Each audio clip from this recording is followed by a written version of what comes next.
Hello, good morning. Good morning, everyone.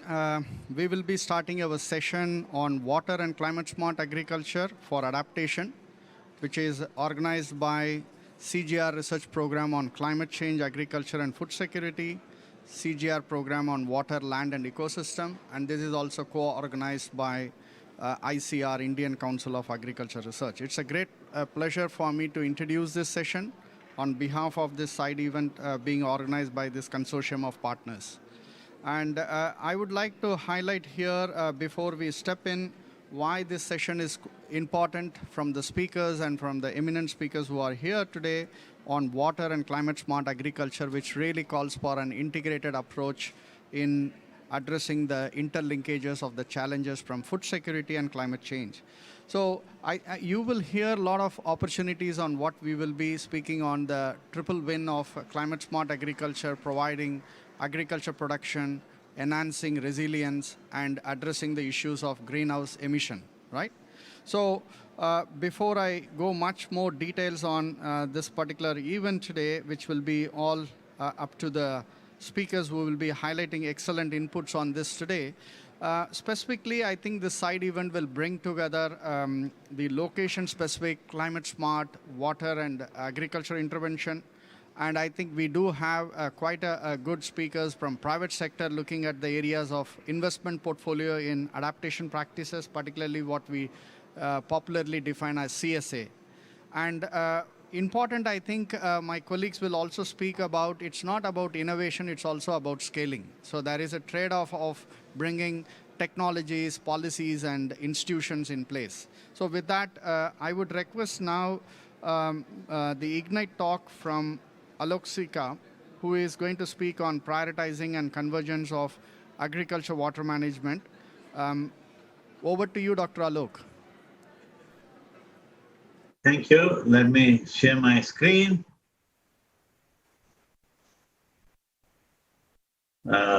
Is it there?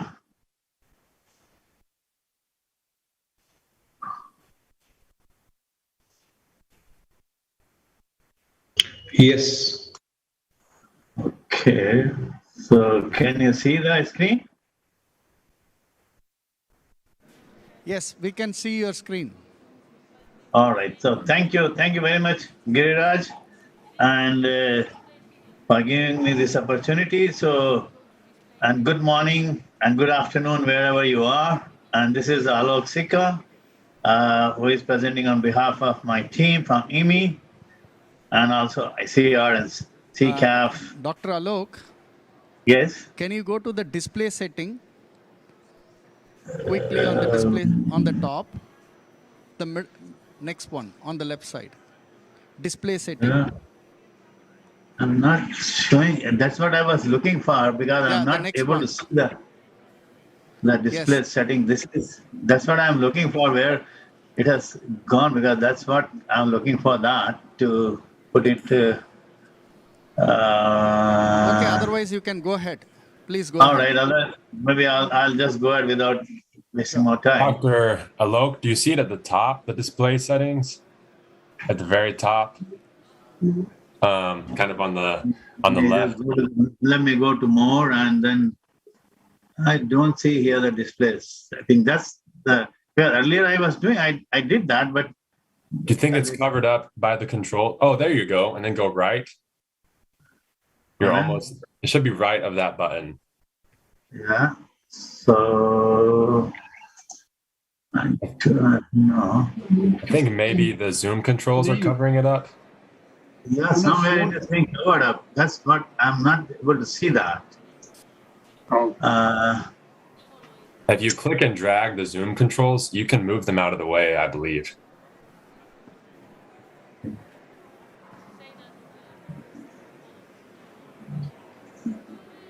There you go, right there. Yep. Yeah, configure the swap. All right. Okay. So perfect. Here you go. All right. So I'll be talking about basically three key points. One is here the potential agriculture water management solutions for climate smart agriculture, and the main important thing is how to prioritize them. And then thirdly, for scaling out, how do we bring the finance through convergence and co-financing? So that's the kind of the gist of the entire presentation, and particularly it's based on the work which IMI has been doing together with ICAR, CCAF, WLE, and GIZ.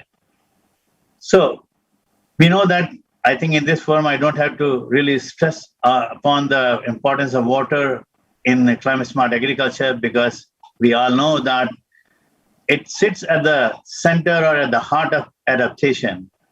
And that's one of the reasons that with the climate change, how the hydrologic cycle and water availability and spatially and temporally is going to change.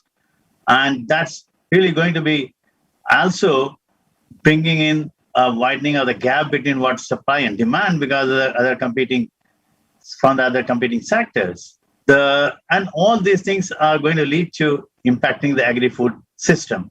And we also know that without adaptation, the productivity losses are going to be there. And even the GCA says that the climate change may depress the growth in the global agriculture. It's up to 30%. And so the water management really is at the center of the climate change adaptation.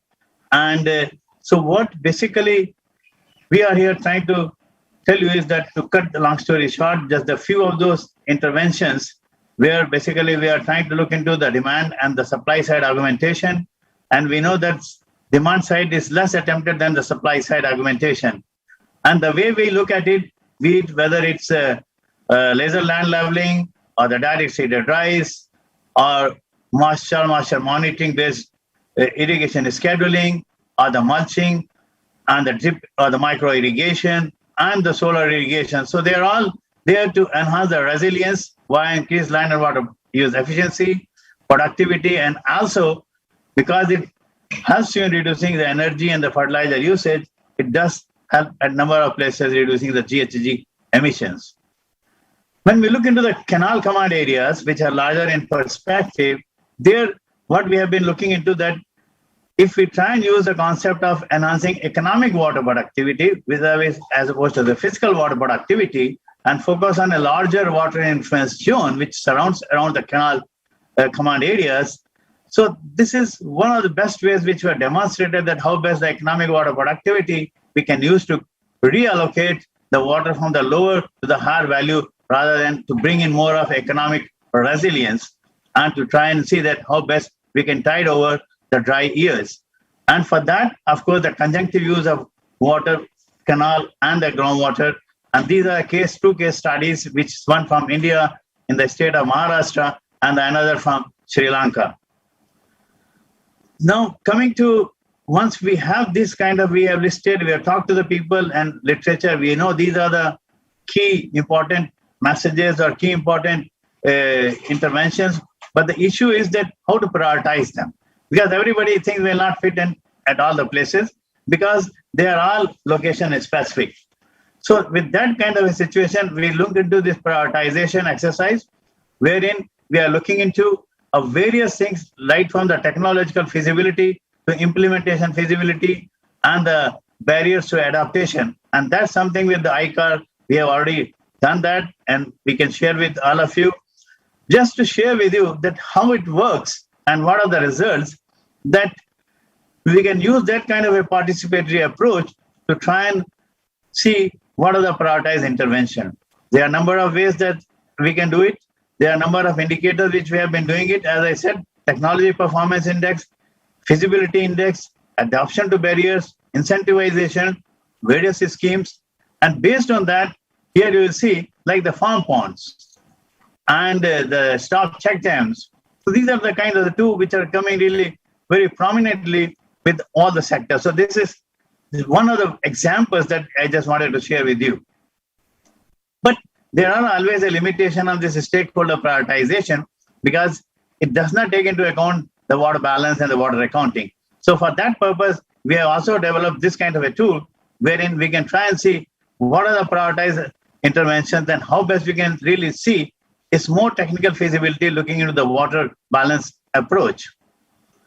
Now, when we are looking into these kind of things, we have already listed out our prioritized intervention for scaling out because, as you know, when we want to go into the transformative adaptation, we need to have a good scaling out.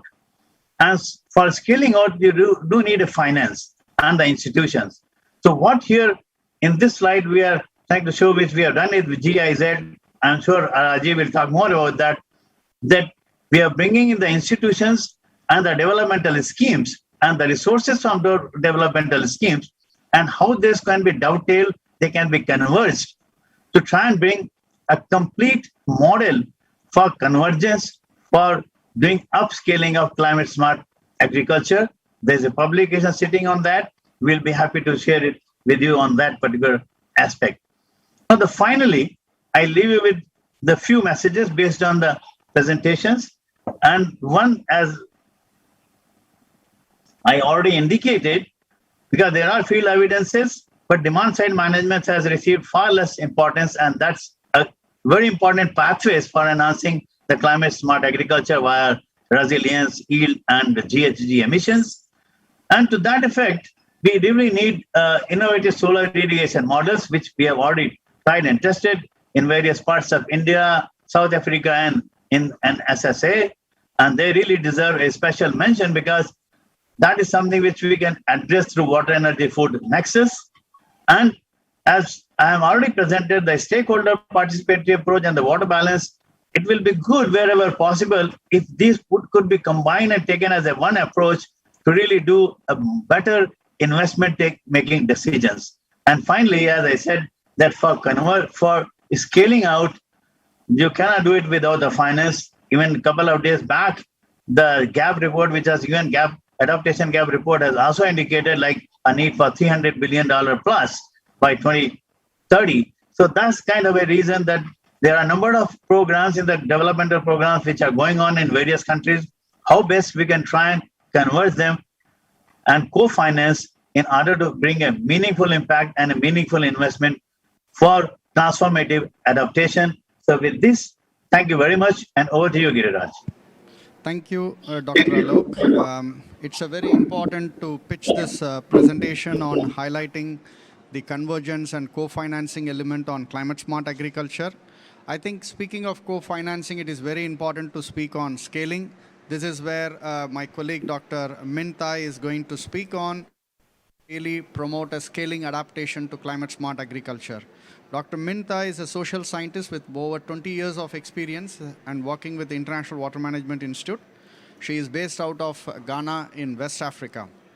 I would like to ask Min to kindly be available and speak on scaling innovation and its adaptation for climate smart agriculture. Over to you, Dr. Min. Thank you very much. Can you see my screen sharing at the moment? We see some echo. Yes, we can see your slide now. Yes. And can you hear me well? Hello? Yes. Okay. Yeah, IMI and many other partners have been working on scaling climate smart agriculture's innovations from the systemic perspective.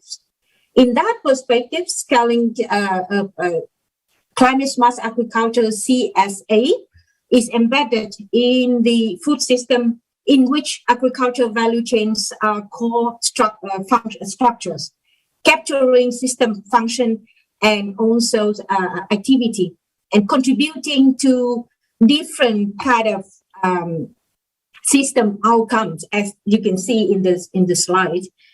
For example, nutrition and health and food security, gender equities and social inclusion, and of course, climate adaptation and greenhouse gas reductions.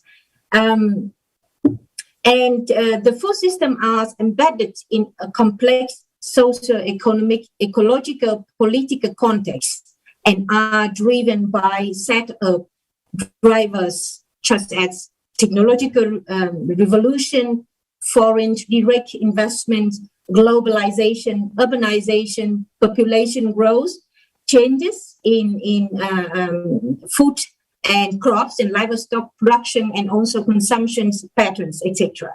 So scaling of CSA's innovation is embedded in the complexity of the food system, which characterized by diversity, dynamics, ambiguity, and agility. Therefore, the scaling needs to address diversity of farming businesses and innovation along the value chain. A common basic of one farming system is influenced by proximity, availability, and reliability of technical financial capacity that farmer owned. Also land and water resources. For an agricultural value chain, different productions and business scales are found, ranging from subsistence to semi-commercial and commercial production, from micro to small and medium-sized to large businesses. The diverse interplays between farmer and businesses with those of actors in the value chain results in technical and socio-economic diversity across scales. Further, the food system and its multi-faceted context as dynamics and ever-changing environment, water and land resources, innovation and interaction among actors and between actors and actors. So risks related to climate change come in many forms, and that could affect agriculture value chain and its actors in different ways across geographies. Changes also found in actors and stakeholders' viewpoints, agendas, and action towards CSAs. And these are continuous, interconnected, but unpredictable. So the scaling CSR also must address institutional, social, and environmental ambiguities in the food system. While the system complexity requires intervention at across scales and efforts across sectors, it is commonly found with monosectoral investment, silo business, overexploitation of water and land resources for maximizing profit, and supply-driven innovation cultures. Biased policy frameworks to economic development, limited accountability to implement these policy frameworks, and also the accelerating CSAs with a perceived incentive widens the equal opportunity gaps for food system actors and their for resource poor farmers and vulnerable populations. Finally, CSR must also acknowledge that the agility of food system actors and their networks in respond effectively and rapidly to emerging changes and to negative environmental and social side effects or changes in agendas and so on and so forth. So let's continue with saying that in this complexity, scaling CSA is contextually relevant, but across scales and sectors, requiring bundling social, technical, financial, institutional innovation, together with collective action in order to smart use of land, water, and energy resources, while tackling the interconnectivity of the different components in the food system. Let's take solar power irrigation pumps as one example. The pumps have a climate smart package, just as diverse type of pump are available now for the mass market in low-cost systems, customers friendly with lightweight, movable pumps. Also have scanner apps to store customers' real times and historic data, and even have a brain to monitor water abstracts for sustainability and also using other services. However, and in addition, the cost of this technology is reduced significantly last 10 years. However, the market is still very much at the niche stage due to poor demand and supply linkages. That's why scaling of trust technology, climate smart agriculture technology, need first bundle with financing services. For example, PSU own financing modality, so that the upfront cost, investment cost for farmer can be reduced. And in many contexts, farmer individually cannot invest into this pump. And the group-based investment need to be set up, requiring certain form of group governance to organize the collective saving, marketing, to ensure that the cash flows is for the down payment and also for the reinvestment. In addition, ensuring the cash flows also requires a commercial or semi-commercial production and supplies of products, which in turn require application of appropriate irrigation and agronomic practices. Hence, irrigation equipment and input suppliers need to bundle their distribution of the products together with technical services, such as pre-installments and maintenance. For the private businesses, a risk investment into pay-as-you-own financing modality, requiring a form of de-risk investment from institutional investor and funders. This form is a form of institutional innovations. Then finally, there is a need of bundling this innovation together with digital information services and marketing for all actors involved in order to leverage outcome from the bundles of these innovations. The second point I would like to highlight for scaling CSAs from the systemic perspective is that there is no silver bullet fit all. Instead, different pathways are needed. So, Dr. Yes? Min, you have got 20 seconds to close your session. Okay, different pathways are needed in order to reach the scale. One pathway is individual and collective investment. The second pathway, which is multi-stakeholder partnership, which our private sector partner will talk more about that. Other pathway, which is a multi-stakeholder dialogue, where different actors and stakeholders can sit around table to trigger the learnings and collective action and collaboration. Others is acceleration to ensure sustainable financing as in place, and also building adaptive capacity at all levels in order to be adaptive and to fit with adaptability and agility of the food system affected by climate change impact. That's the end. Thank you very much.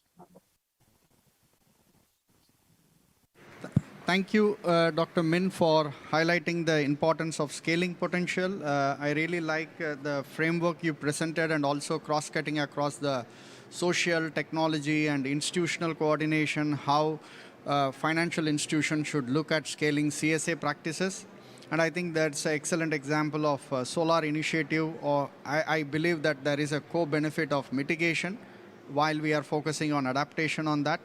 And I think your presentation also really highlighted the importance of cross-linkages across SDG, particularly the SDG 17 on the partnership across the public and private sector. Very interesting presentation. Thank you for that.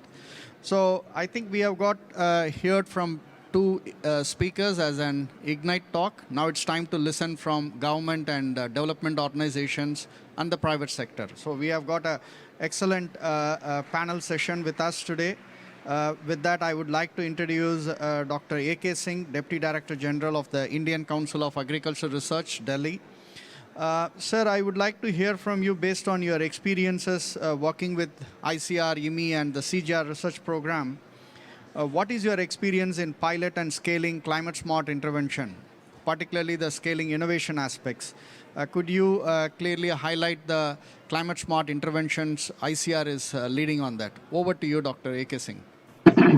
Thank you, Giriraj. ICR was one of the beginners, you can see, in terms of going with the climate-smart technologies.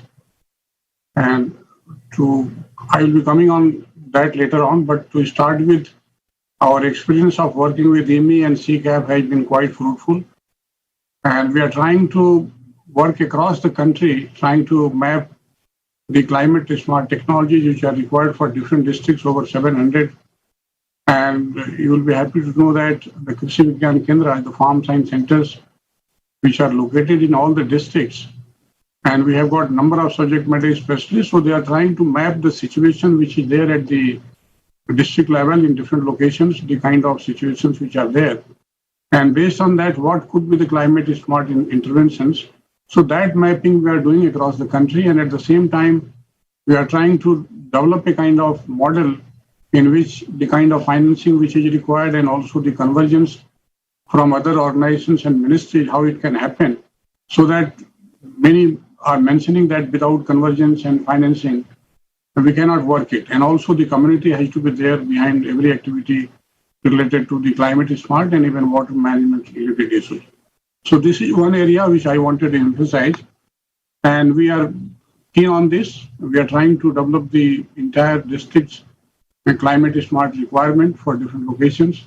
And the state governments are also very encouraged. The other part which I would like to focus is the climate smart technologies which are trying to carry forward. We have created 151 clusters in the entire country through national innovations in climate resilient agriculture in the country. And each cluster we are covering 4 to 5 villages. And those cluster models have been on different climatic situations in those regions. And it has influenced the different state governments. So that is another advantage. And we find that many of the state governments are coming with their own investments, and they are coming with number of climate smart villages and other technologies also. We find that integrated farming system models, which integrates various resources from one component to another one, that is also becoming a big, you can say, attraction of the state governments, how to go for it for the smallholders which are there in our country. The second important aspect on this is the technologies which are related to water saving and other climate resilient activities. For example, diversification from those crops which are taking more water, those practices which are consuming more water. So shifting from those, and there is a government support if somebody is shifting from rice from the one unwanted areas. So that kind of support the state governments are providing. So it is well accepted now in the community. And also the kinds of, you can say, conservation agriculture which is happening, the kind of machines, happy seeder particularly coming, is spreading more than 5 lakh area, coming under, you can say, this direct seeder rice. So all these technological interventions are happening across. The other big thing which is happening across the country is the crop residue management. And the practices is to use the mulch and others to enhance the soil properties. And finally, it goes to the saving of water and also supporting the other activities in agriculture. So that is also a big, you can say, the environmental issue which we are tackling, and also the water requirement getting focused. The one more thing which I would like to mention is the farm ponds, which is, I think many of the state governments who find that there is water scarcity, farm pond has become a part of their, you can say, activities, and they are promoting this one. So overall, it is affecting in a big way. The other thing which is happening, what we call community activity, the farmers producer organizations. And they are almost 10,000 we are establishing, and you can say that holistically the kinds of model which are required, looking into the natural resources, including water, that is again emphasized upon. Though there is a business model also for income generation, Dr. A.K. Singh, and also input support. We can come back to you with more interventions during our panel discussion. Thank you again for your intervention, highlighting the impact of pilot and its implementation being done at a sub-national level. We are very glad to see that scaling is happening and how this intervention bring water use efficiency and productivity. Thank you for that. Now, I would call upon Raju Ahal from GIZ India, who has a lot of collaborations with India when it comes to climate smart intervention. So I would like to hear from you, what are your views on enhancing convergence and co-financing on water management and adaptation? Over to you, Mr. Raju.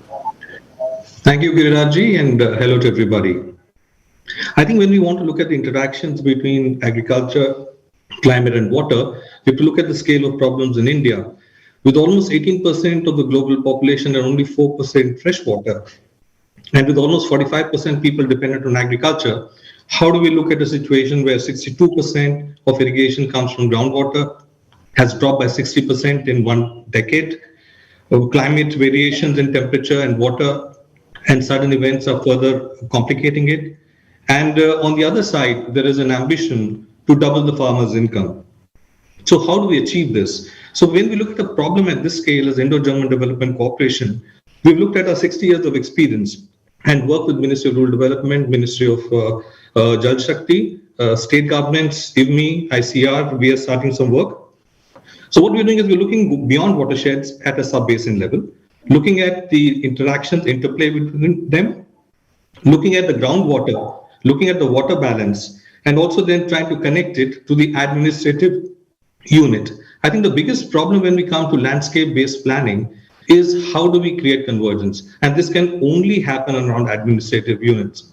In India, it is the 750 or so district centers. So taking this planning, bringing it to a district level where all the different partners, agencies actually put their budgets is the key part. Now, how do we do this? So we've developed an approach called composite IWRM, which involves use of public free GIS, secondary data that is available. We look at demand supply. We also then look at the climate analysis. Now, you can't do a vulnerability assessment of 600,000 villages in India. It's too costly, too dynamic. So we've created an 18 indicator-based parameter for a quick scoping of what are the key vulnerabilities and therefore what can be adaptation responses. And as people have said, this requires a huge number of activities. Just as an example, just in 8 districts, it requires 600,000 activities. Now, how do you implement this at scale? When we come to talking about implementation at scale, it's about capacities of more than 15 or 16 ministries, departments that come on their different aspects of water and climate. So we involve all of them through this holistic planning process, right from the process of planning. And then the district and the GIS plans weave together from watershed to panchayat, to block, to district, to state, to national level. And this is where the different agencies plug and play. So they have money for groundwater development, they plug it into that part of the activities. They have money for agricultural development and water use efficiency, they plug it into that. So in a sense, we are creating this whole template of plans, which is now already reached about 140,000 of the 270,000 panchayats in India. And another, by March, all of the panchayats in India would have done this sort of a planning, which would be available as a basic platform and a template for all departments, all institutions, all organizations to work further on. Now we come to the core part of how do you fund this. Now, as Dr. Sikka pointed out, we found more than 120 different programs and schemes which contribute to water. We also know there's climate financing, but we're looking at investments over 5 to 7 years through a structured way of implementing. We have to create capacities for different departments. So what we've done is that we've taken one of the largest social protection scheme of the world called Mahatma Gandhi Narega, work with the ministry and states, and actually put this planning process at the heart of it. So that the social protection money of about 8 to 10 billion euros a year, which is available every year, becomes a co-benefit oriented financing, which forms the basis. And then the other departments, private sector and others can plug in. So actually it's at this level that you see that, a problem of this scale can be taken up. And in the next step that we want to do, we're actually creating a new project called VASCA 2, which should be focusing totally on taking this water interactions into agriculture, vegetation, and climate more intensively. And this idea is to develop these models, showcase them in different agroclimatic zones, and then the government mainstreams and scales it up. With that, back to Girirajji. Thank you. Thank you, Mr. Rajiv. Very nicely summarized at the end. You pointed out how complex it is for CSA intervention in the ground in terms of the complex indicator, but that helped you to prioritize the intervention in the ground level and also bringing a stakeholder perspective, because at the end of the day, it's about ownership building at a sub-national level. We really like that intervention and the framework you developed. Now, with that, I would move on to from south to south collaboration. Now, moving to Ghana, it is Mr. Usman Sahawun I hope you are here. He is a CEO for the PumpTech Ghana. We have worked with him extensively over the years, specifically looking at water infrastructure development in Africa, because we know water, how precious and scarce in the region. I would like to ask you, what are the lessons learned in implementing some of your financing models working in the region? Over to you, Usman. Thank you very much. Over 80% of our farmers are smallholder farmers with limited cash for upfront investment. This has motivated us to find an alternative approach to the hitherto traditional cash and carry system, which has remained a major barrier for ages. It is my pleasure to share with you 3 key experiences as well as pitfalls that may be used for the scale-ups. Farmers have adequate potentials to acquire solar water pumps for irrigation and other smart agricultural technologies. But this can only be realized when matched with the required product segment coupled with a suitable financial model. This is the reason why as PumpTech, we use multiple financial models for different segments of our market, including cash, pay as you go, pay as you own, and even rental services for mobile farmers. We believe that product and services must be packaged together to deliver a complete solution instead of dealing with them separately as product from one source and services from another source. Once these issues are easily interdependent, once a product breaks down and you have to source the services from somewhere, it breaks the link and therefore affects the farmer's ability to be able to pay. The third, but very important, is that our multi-stakeholder partnerships that we developed over the years have proven to be really a win-win kind of collaborations. An example is the partnership with IUMI, International Water Management Institute, and other stakeholders. This, coupled with our technologies of pay as you go, de-risk and capitalizes our investments. Whilst we look at all these experiences as positive so far, there are still pitfalls ahead of us that can affect the scale-up. One size fits all has failed severally, especially by government projects in our country. Farmers are of different sizes and different capacities and therefore require different technologies for different purposes. So if we develop one size fits all, it really is a pit that we will fall in, which will affect progress. Mass scale of products without local experiences have proven to also be a big pitfall. Water pumping, as we know, it requires more than just selling boxes on credit. Whilst product can be packaged for scaling, there is a need to develop expertise at the local level so that they can sustain these technologies being deployed. We have realized over the years that commercial banking makes pay go or pay as you own very, very expensive. This can easily limit the potentials of the pay as you go, as we have experienced. Companies like ours continuously seek for more affordable financing that can allow to keep the scale of the increasing burden on our farmers. Seeing right ahead of us throughout our journey, as we keep improving technologies and financing options through these multi-stakeholder dialogues, we believe there is a huge potential for accelerated farmer development of irrigation across the country and beyond. We wish to thank you very much, IMI in particular, for this support, because your exposure in our collaboration with us in the field has really enhanced our understanding of how market segment differentiation can help boost our business. So far, this has increased our coverage to our customers by over 80% in the last 2 years. Thank you very much. Thank you.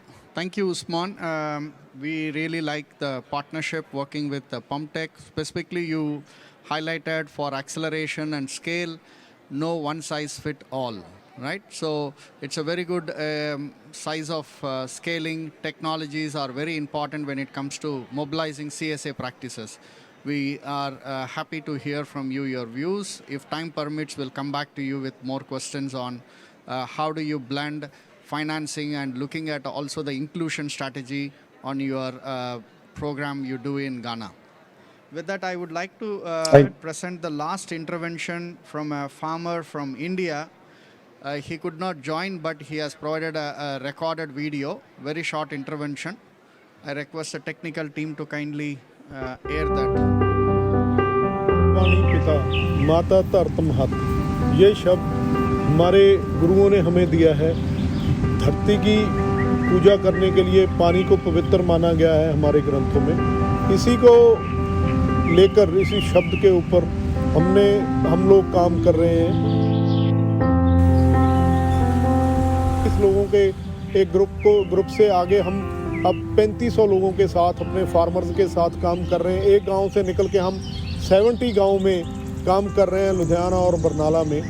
और जो हमारे group के farmer हैं वो DSR विधि को भी अपना रहे हैं पिछले 3 साल से, direct sowing rice.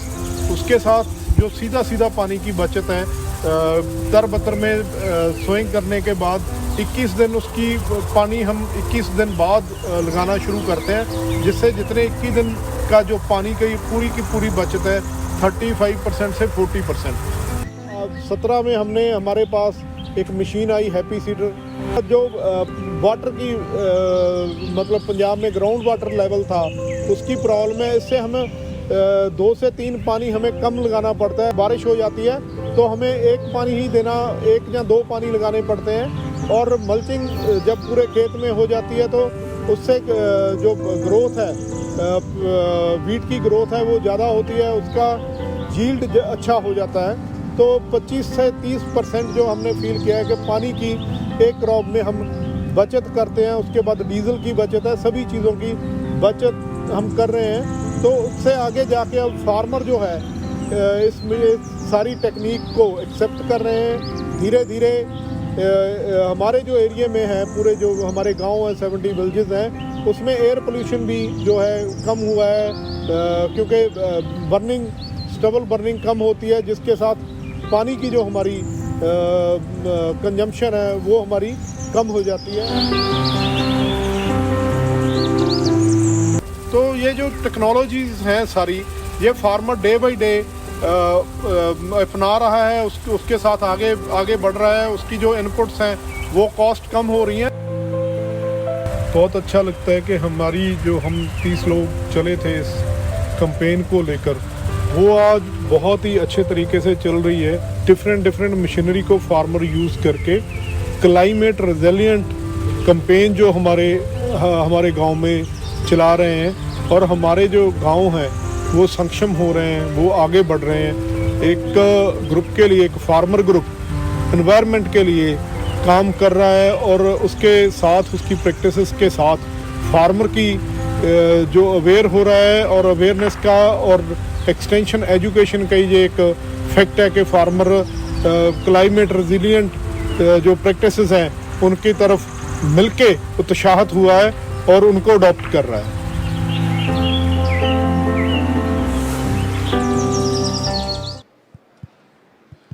Thank you.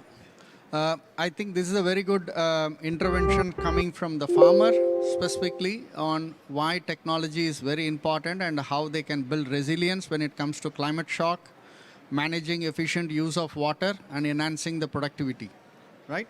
I think it's a very good summary, and we do got a couple of minutes to close our session before I invite Stefan Willenbroek for the closing remarks. Given we have a couple of minutes, I would now request Mr. Rajiv Hal from ZIZ. You really summarized how complex is the parameters and how scaling is very important to understand that.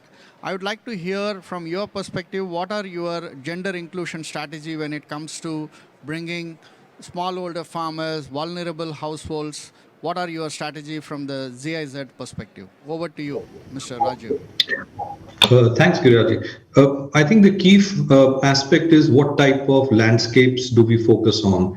So if we work with rain-fed areas, which is almost 65% of India's farmlands, then you are working with some of the most vulnerable people. And in those, a lot of the work is done mostly by women. Now, by working with a social protection program which provides low-skill wage work like Mahatma Gandhi Narega, the advantage is that the major amount of activities, almost 53%, are already done by women.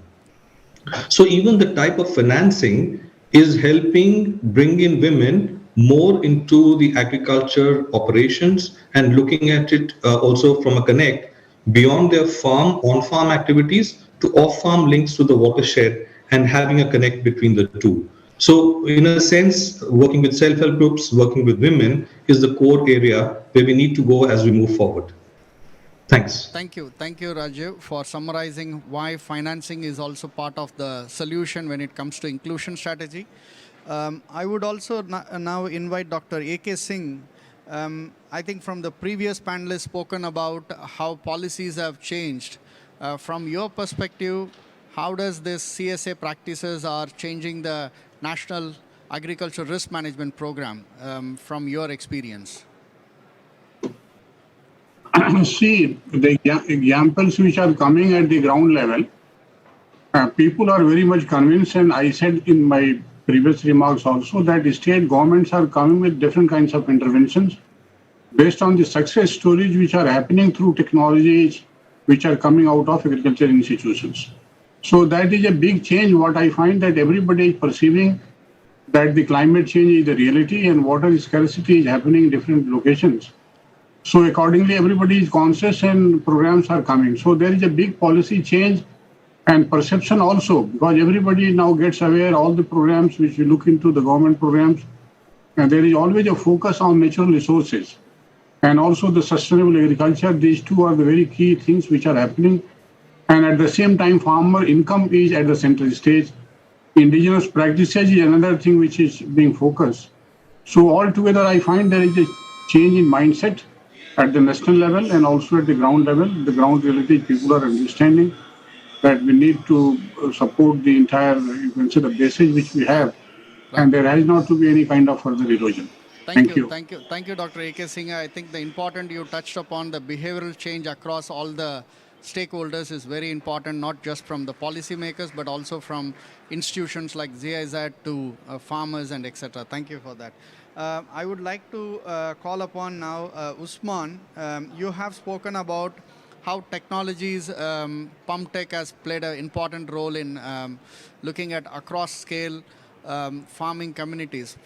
What are your strategy on scaling now, as you have been working with IMI and partners on usability of solar and etc., pumping less irrigation, optimizing the water management, etc. What are your experience on scaling strategy at your side?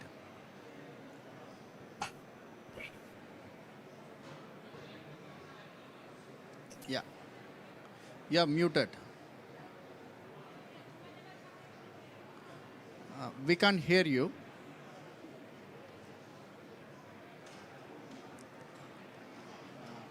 You are muted.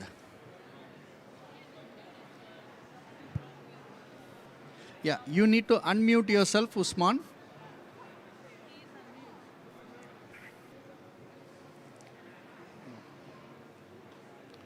We can't hear you.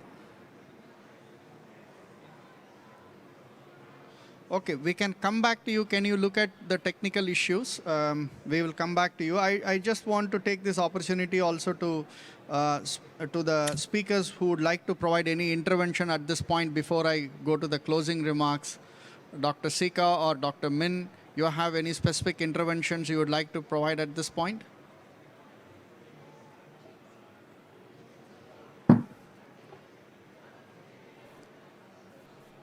I think looking at the time, I mean, as the other panelists have mentioned, the key point and the bottom line is that how do we really bring in all these good practices to the farmers' field through various viable scaling network and scaling system, and the resources and the institutions.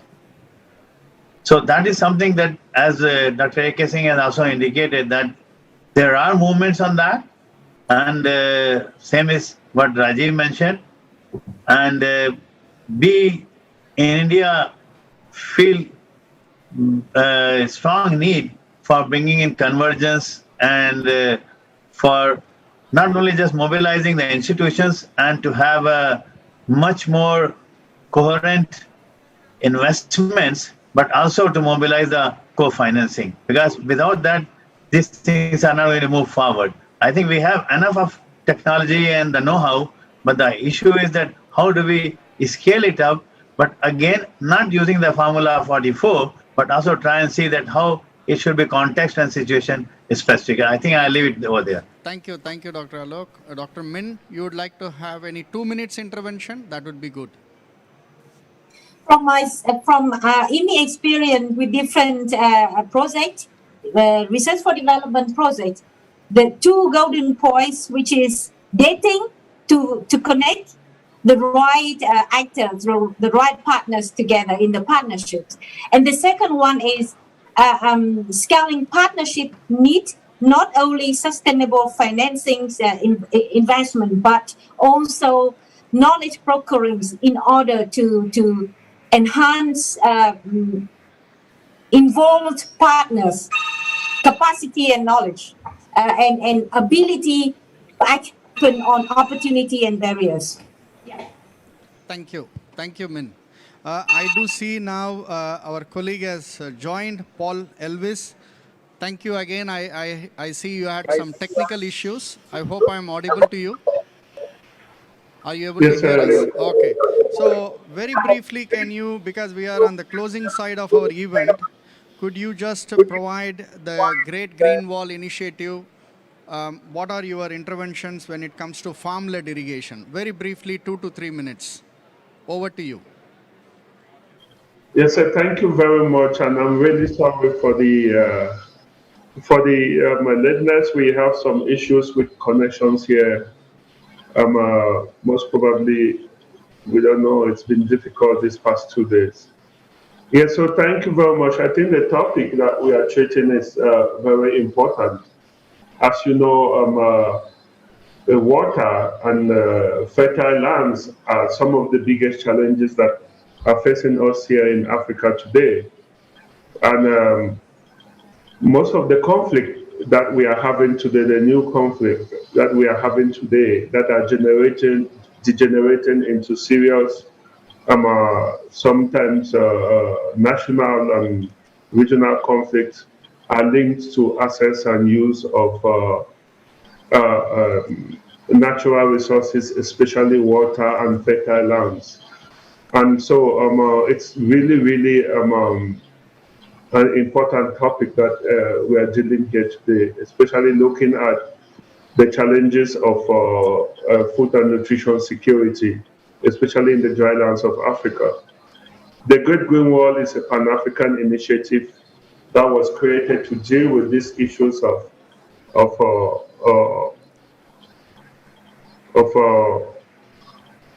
the degradation of natural resources, focusing mostly in the dry lands of Africa. And when we talk about dry lands, we mean we are talking about 60% of the continent. Almost 60% is considered dry and highly impacted by land degradation and desertification accompanied by drought. As we speak, the southern part of the continent, Madagascar, southern Angola, and many parts of the Sahel have been seriously impacted by the issues of drought and lack of water, which has sent more than 10 million people in need of humanitarian interventions. Within the framework of the Great Green Wall, the vision is to reduce or provide sustainable solutions to these challenges based on ecosystem services and nature-based solutions.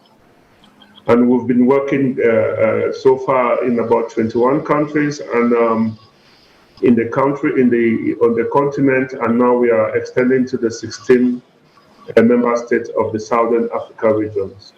As far as the use of irrigation and the use of water is concerned, this is our biggest challenge, and we've been supporting our member state. We have a system which we are supporting our member state called the multipurpose gardening. A multipurpose gardening is as a climate smart agricultural approach where we encourage our beneficiaries in communities to get involved in climate smart agriculture by undertaking agroforestry, mixed cropping, and market gardening. And irrigation is a big part of it.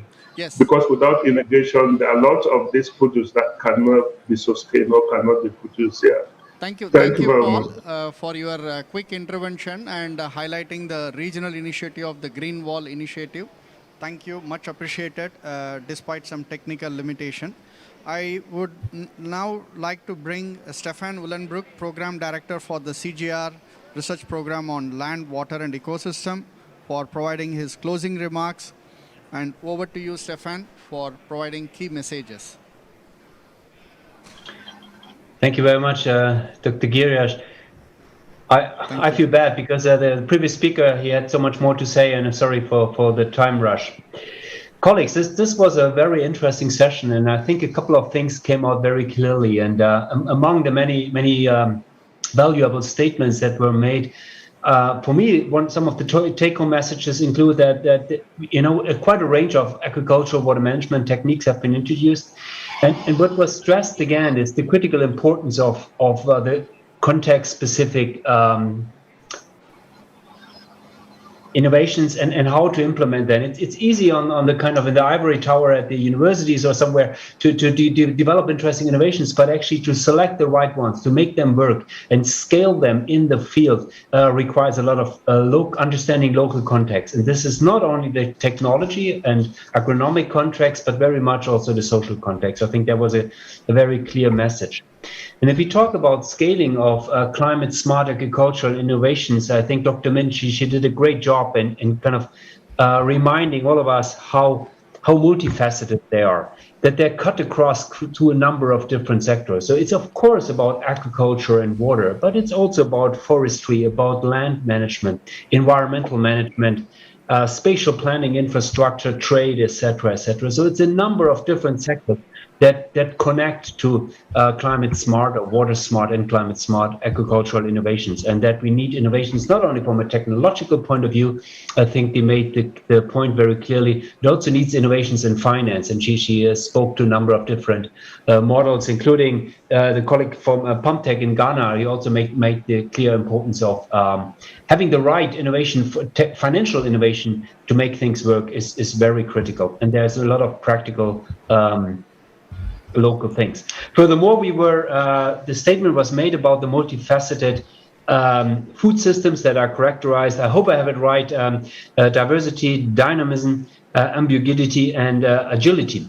And that was a clear statement, which is absolutely important to understand the innovation to understand innovation that helps scaling.